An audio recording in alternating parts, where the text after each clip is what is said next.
In response to e4, e6 turns the game into the French defense, preparing to strike in the center with d5. White is granted a space advantage in the center after d4, when black counterattacks white's center with d5. White has a variety of choices to consider. We're going to examine white's most ambitious and popular choice, knight c3, supporting the e4 pawn while adding pressure against black's center. D takes e4 is known as the Rubinstein variation, which leads to slightly passive but relatively solid play for black. Black's most popular responses are knight f6, which we'll later examine, or the more aggressive bishop b4. Known as the winnower variation, black pins the knight, threatening d takes e4. White has a variety of sidelines that can be explored, including simplifying the game with e takes d5. The most challenging as well as popular response is to resolve the central tension and grab space with e5. The e5 pawn discourages knight f6, restricting the knight's most active option to enter the game.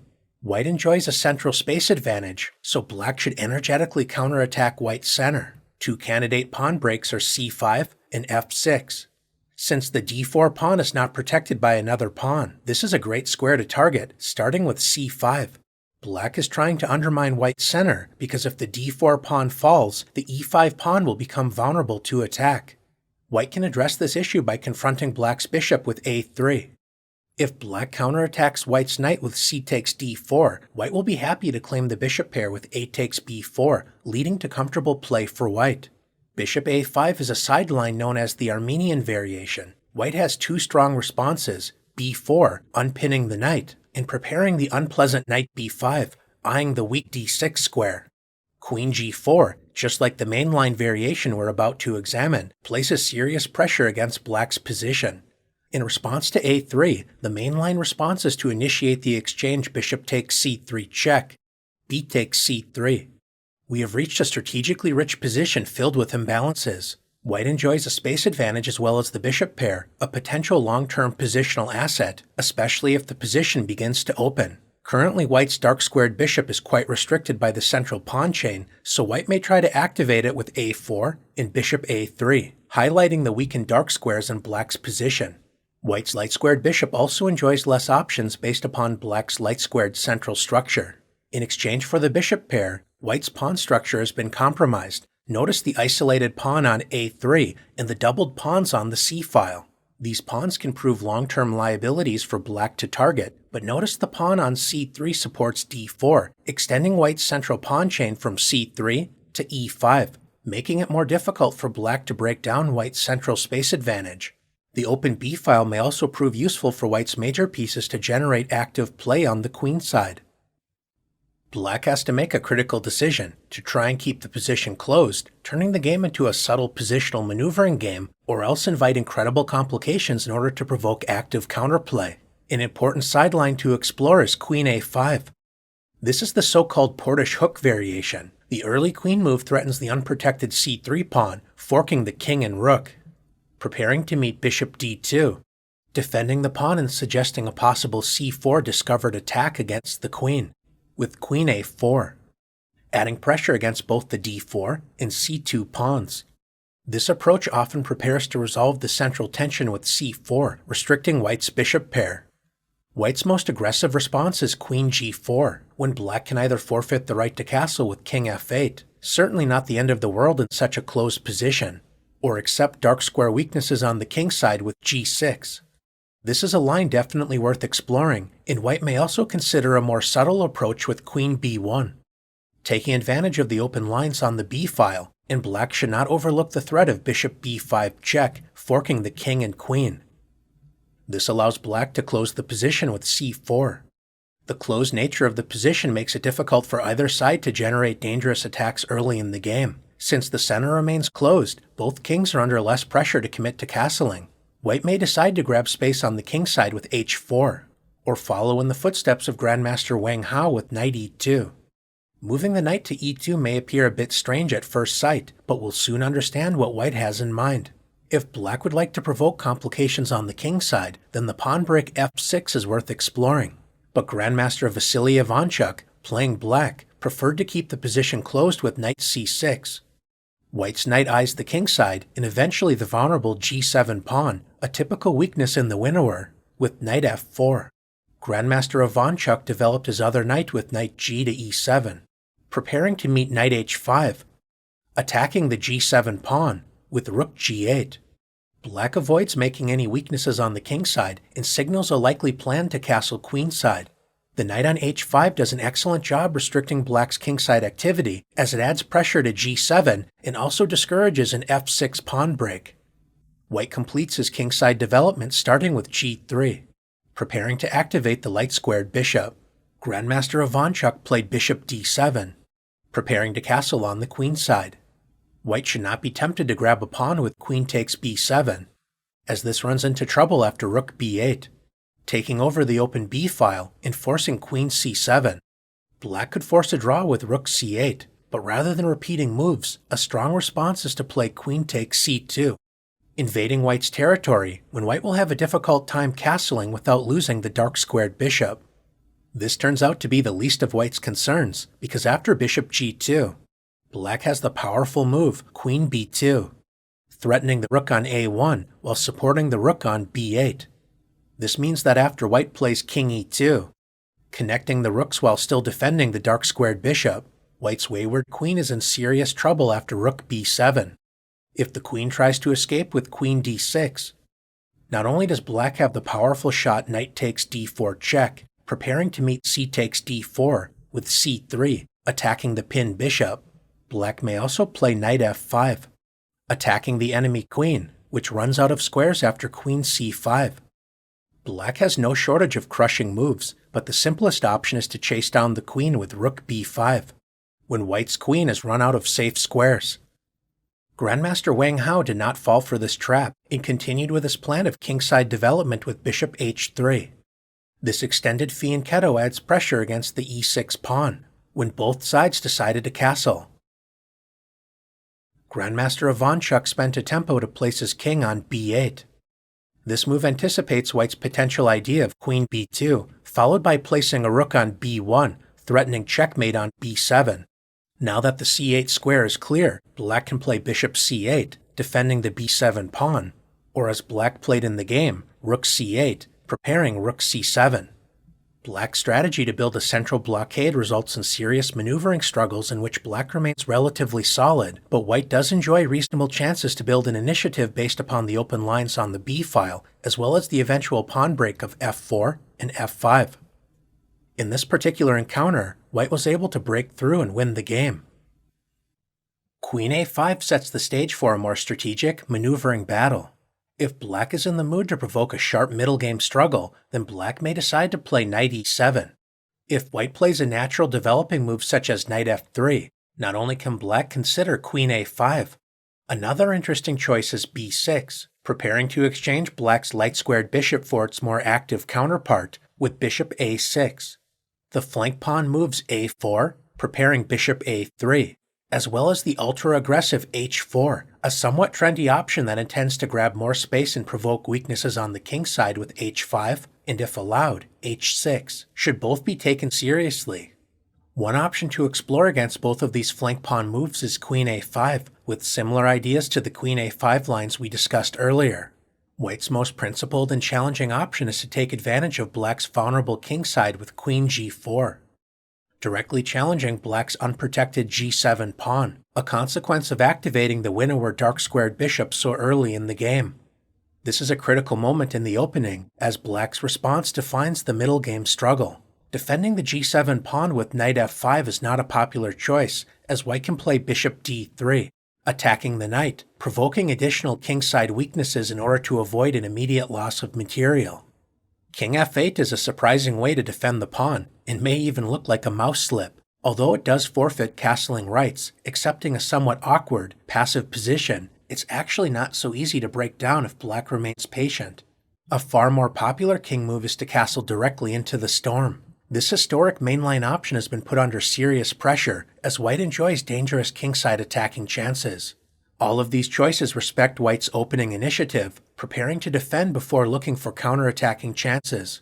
A completely different approach is to fight fire with fire, either by first playing c takes d4, or directly playing queen c7, turning the game into the razor-sharp poison pawn variation, This subtle queen move applies pressure against white's advanced e5 pawn, as well as x-raying the unprotected pawn on c3. White is invited to ravage black's kingside with queen takes g7, capturing a pawn while attacking the unprotected rook, forcing the response rook g8. Black's rook counterattacks white's queen, allowing white to grab another pawn with queen takes h7. White is currently up 2 pawns, and the newly passed h-pawn is especially dangerous. White will seek to advance the passed pawn, trying to punish black's carefree attitude on the kingside. That being said, by sacrificing 2 pawns on the kingside, the g and h files are now open, so black's major pieces may try to use these open files for counterplay. We shouldn't forget that in order to accept black's pawns, white's queen is the only developed piece, so white's position remains vulnerable to counterattack. Black must act quickly and create counterplay before white comfortably completes development, so it's essential to play c takes d4. Capturing this pawn reveals the queen's attack against the c3 pawn, threatening to fork the king and rook. The e5 pawn is also hanging with check, highlighting the strength of black's subtle queen move. World champion McCall Tall experimented with king d1, avoiding the deadly fork on c3 while preserving the option of developing the knight to the more active f3 square. But this committal king move has not attracted many followers. White's main response is the strange-looking knight e2, supporting the c3 square while attacking the d4 pawn. Queen takes e5 is no longer with check and would be a serious mistake, as white can improve the pawn structure with c takes d4, gaining a tempo against the queen. White's knight also supports bishop f4 when white's pieces come to life, exactly what black wants to avoid. There is nothing wrong with playing d takes c3 immediately, but sometimes black prefers to first play the tricky knight b to c6, supporting black's pawn on d4 while also attacking the e5 pawn. This move sets up a small trap if white decides to play c takes d4. It looks like black is in serious trouble as white has corrected the pawn structure while reinforcing the e5 stronghold, but white is in for a rude awakening after knight takes d4. Suddenly knight takes c2 check is a serious threat, and if white makes the mistake of capturing the knight, this allows the nice tactical shot, queen c3 check, forking the king, rook, and knight on d4, so white is in serious trouble. Rather than falling for the trap, white can reinforce the center with f4.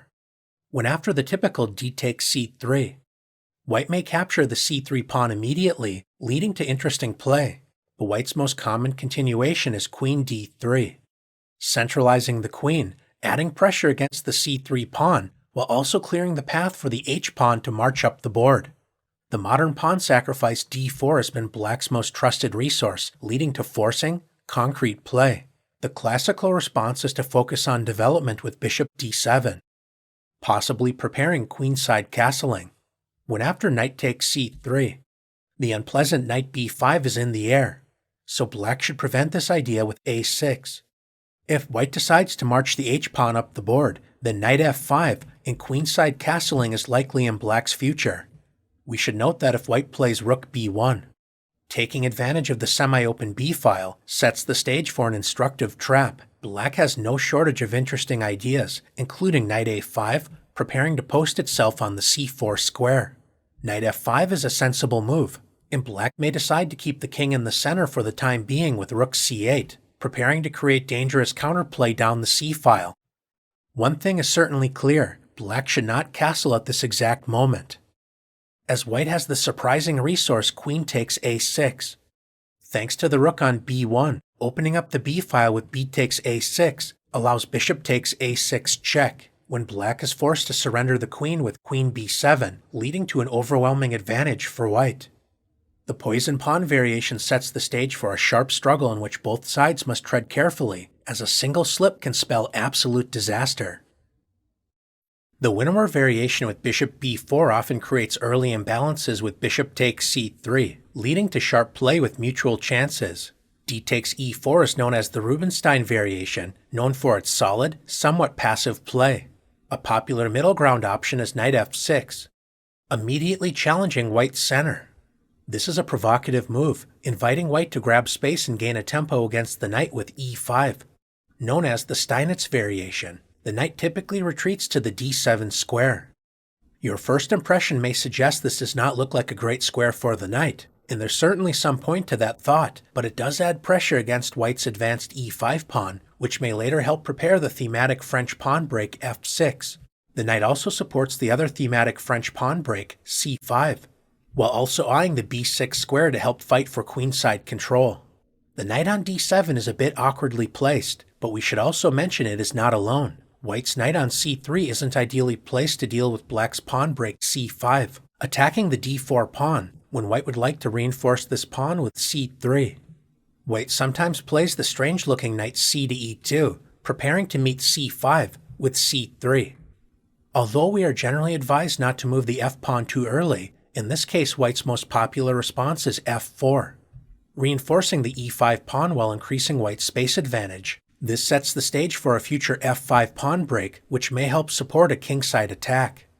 The struggle for the center intensifies as both sides focus on the d4 pawn with c5, attacking the pawn while seizing queenside space, so white sensibly reinforces the pawn with knight f3, preparing to meet the natural knight c6, with bishop e3. White has stabilized the center for the time being, when black must commit to a particular path. Releasing the tension with c takes d4, preparing to activate the dark-squared bishop with bishop c5 is a classical option worth exploring. Intensifying the pressure against the center and b2 pawn with queen b6 is a provocative option, leading to concrete play after knight a4, allowing black to play an interesting check with queen a5. Developing modestly with bishop e7, contemplating kingside castling is a solid choice. Since white enjoys a central and kingside space advantage, another popular path to explore is a6, preparing to generate counterplay on the queen side. A useful move for white is queen d2, centralizing the queen while clearing the path for a future rook d1. This move may also allow a future queen f2, eyeing both the kingside as well as adding additional pressure against the c5 pawn. Black's queenside expansion continues with b5, dreaming of advancing to b4, gaining a tempo against the knight, followed by a5 and bishop a6, resolving black's so-called bad bishop problem. If black is able to play b4, this eliminates the knight's protection of e4. So black may try to engineer a future c takes d4, clearing the c5 square for the maneuver knight c5 to e4. White has no shortage of interesting choices. The most popular of these options include releasing the tension with d takes c5, preparing a dark square blockade with knight e2 to d4.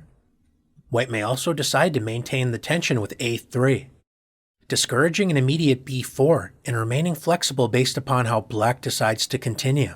The interested viewer can explore the straightforward bishop b7, or the more energetic queen moves queen b6, continuing the struggle over the center, or queen a5, taking advantage of the pinned a3 pawn, renewing the positional threat b4.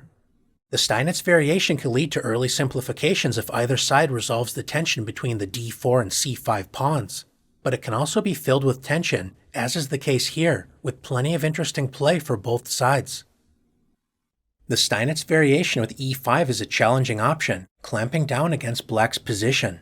Another popular path is to maintain the tension in the center with bishop g5, pinning the f6 knight and threatening to advance the e-pawn forward. Black has several ways to deal with this threat, including d takes e4, turning the game into the Byrne variation, which has similarities to the Rubinstein variation we mentioned as a third move alternative. The counterattacking bishop b4, known as the McCutcheon variation, shares certain similarities with the winnower. Or black may decide to enter the classical variation with the straightforward bishop e7, unpinning the knight, renewing the threat against the e4 pawn, provoking the pawn advance e5.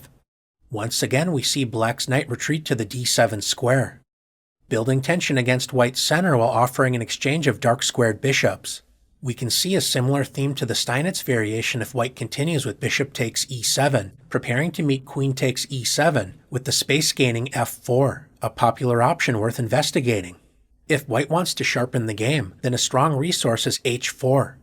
Known as the Alekhine-Chittard attack, black is by no means obligated to accept this pawn sacrifice and may prefer to counterattack in the center with knight c6, the thematic pawn break c5, question the bishop with h6. Castling is quite risky, inviting white to create a dangerous kingside attack. If black decides to play bishop takes g5, h takes g5, white's rook becomes incredibly active on the h-file without having to move. The sacrifice is accepted with queen takes g5. White has a variety of interesting options to explore, including queen d3, adding pressure against the h7 pawn, attacking the c7 pawn with knight b5, preparing to meet queen d8, with queen g4 as a dynamic option worth keeping in mind.